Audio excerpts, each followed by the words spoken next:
ഈ തിരമാലകളുടെ ശബ്ദം കേൾക്കുന്നുവോ ഭക്ത? അത് എൻ്റെ ഡമരുവിൻ്റെ താളമാണ്.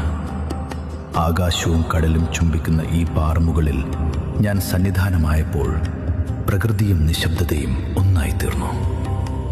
ആഴിമല ഇതൊരു സ്ഥലം മാത്രമല്ല, എൻ്റെ ശാന്തസ്വരൂപവും ഗംഗയുടെ തണുത്ത സ്പർശവും അനന്തതയുടെ ഗാഢമായ അനുഭവമാണ്.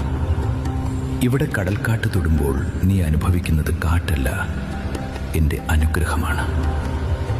തിരമാലകൾ പാറകളോട് പൊട്ടിത്തെറിക്കുമ്പോഴെല്ലാം അത് ഞാൻ ലോകത്തോട് ചൊല്ലുന്ന ഉപദേശമാണ്. ജീവിതം വരട്ടെ പോകട്ടെ, പക്ഷേ ആത്മാവ് അചഞ്ചലമായിരിക്കണം. ഈ തീരത്ത് എൻ്റെ രൂപം കാണുമ്പോൾ അതൊരു വിഗ്രഹമല്ല, നിനക്കുള്ളിലെ അതിരില്ലാത്ത ശക്തിയുടെ പ്രതിബിംബമാണ്.